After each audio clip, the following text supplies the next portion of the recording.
কে রাসূলুল্লাহ সাল্লাল্লাহু আলাইহি ওয়াসাল্লামের জীবনকে সবথেকে বেশি দুর্বিষহ করে তুলেছিল? কে ছিল সেই ব্যক্তি যাকে আল্লাহর রাসূল বলেছিলেন এই উম্মার ফেরাউন, যার দম্ভে একসময় মক্কার মাটি কেঁপে উঠত? কিন্তু কি হয়েছিল সেই অহংকারী নেতার শেষ পরিণতি? আজকের ভিডিওতে আপনারা জানবেন বদরের প্রান্তরের সেই অবিশ্বাস্য বীরত্বের কাহিনী, যেখানে মাত্র 15 থেকে 16 বছরের দুই তরুণ সাহাবী ধরুই মিশিয়ে দিয়েছিলেন কুরাইশদের এই জালেম নেতার অহংকার। চলুন ইতিহাসের সেই লোমহর্ষক মুহূর্তে ফিরে যায়।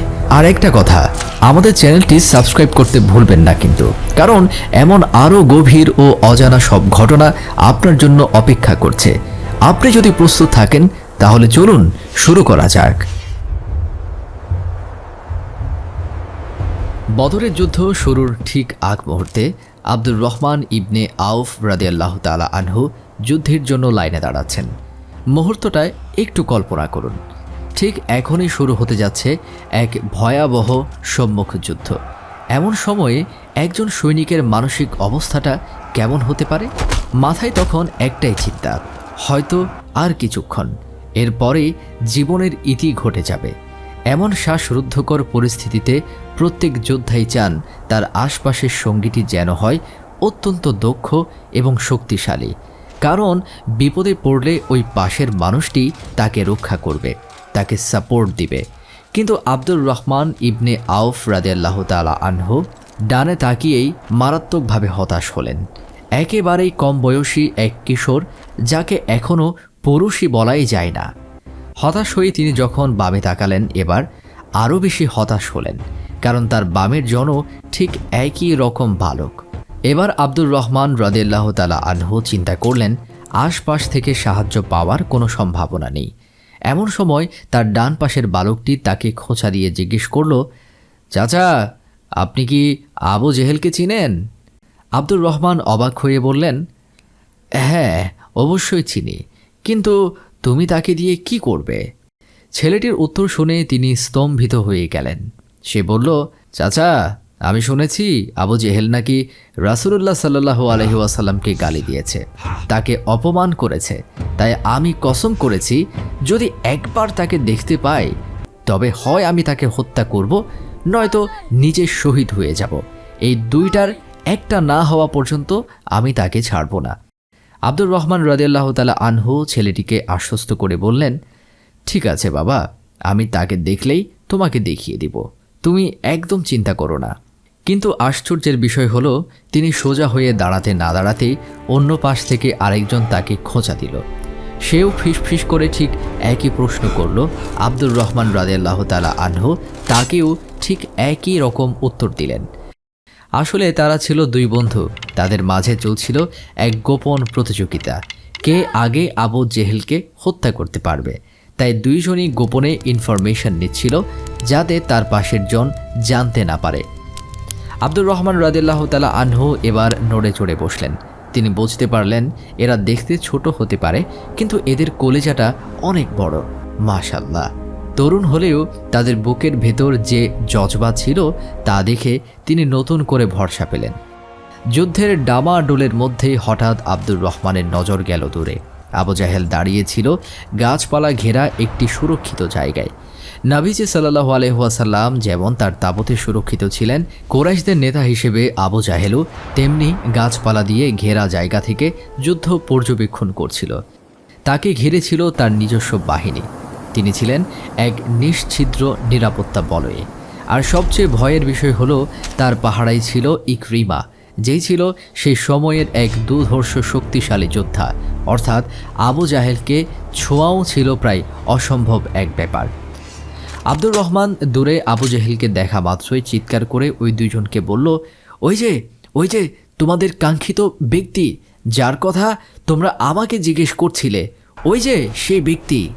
আব্দুর রহমান রাদিয়াল্লাহু তাআলা আনহুর কথা শোনার সাথে সাথেই তারা দুজনই শত্রু বাহিনীর ভেতর দিয়ে ছুটতে শুরু করলো। তারা ছিল বয়সে তরুণ, তাদের সাহস ছিল বাঁধন হারা, বয়স ছিল একেবারেই কম, আর আনসার হওয়ার কারণে তাদের কেউ চিনতও না। হয়তো এই কারণেই মক্কার কাফিররা তাদের একেবারেই গুরুত্ব দেয়নি, আর সেই কারণেই তারা খুব সহজেই পৌঁছে যায় আবু জেহেলের কাছে। এদের মধ্যে প্রথমজন হলেন মুআজ ইবনে আমর। তার পিতা ছিলেন মদিনার বনু সালিমা গোত্রের এক প্রভাবশালী নেতা। মুআজ সেই সৌভাগ্যবান অল্প বয়সীদের একজন যে আকাবার দ্বিতীয় শপথের সময়ই ইসলাম গ্রহণ করেছিল। বদরের যুদ্ধের সময় তার বয়স ছিল বড়জোর 15 থেকে 16। তো এই সেই কিশোর মুআজ যে গাছপালার ভেতর দিয়ে ঝড়ের বেগে ছুটে গেল। তার মনে একটাই ভয় কাজ করছিল, হয়তো সে আবু জেহেলের নাগাল পাবে না। তাই অন্য কেউ তাকে থামানোর আগেই আবু জেহেল থেকে নিজের দূরত্বটা পার করতে তলোয়ার উঁচিয়ে এক মরণপণ লাফ দিল। কিন্তু তখনও সে আবু জেহেল থেকে কিছুটা দূরেই রয়ে গিয়েছিল, তাই টার্গেট করলেও সে আবু জাহেলের শরীরের উপরের অংশে আঘাত করতে পারল না। ওপরে নাগাল পেল না তো কি হয়েছে, মুআজের তলোয়ারের সেই মরণপণ কোপটি সজোরে গিয়ে লাগলো আবু জেহেলের পায়ের উপর। আর বিশ্বাস করুন, সেই এক আঘাতেই তার পা শরীর থেকে পুরোপুরি বিচ্ছিন্ন হয়ে গেল। এই দৃশ্যটি বর্ণনা করতে গিয়ে একজন বর্ণনাকারী এক অদ্ভুত উপমা ব্যবহার করেছেন।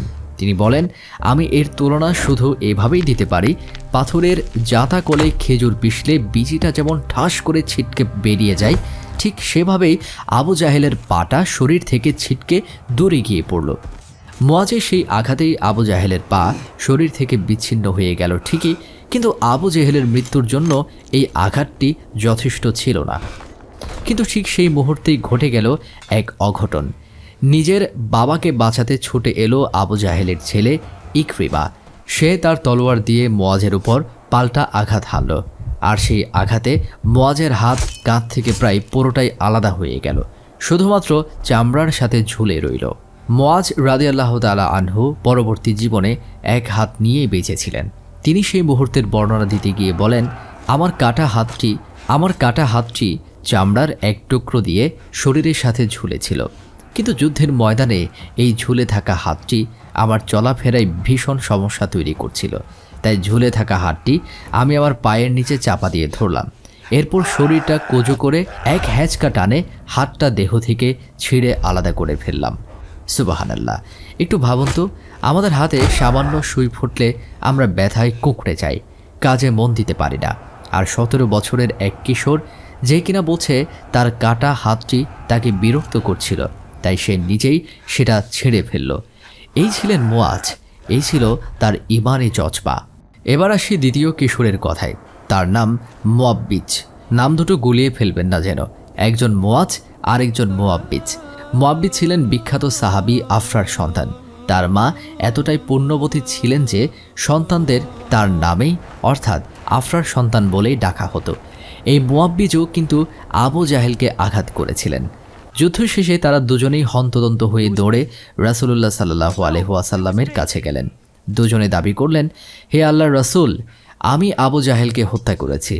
শুরু হয়ে গেল মিষ্টি এক বিতর্ক, আমি মেরেছি, এভাবেই হতেই থাকলো।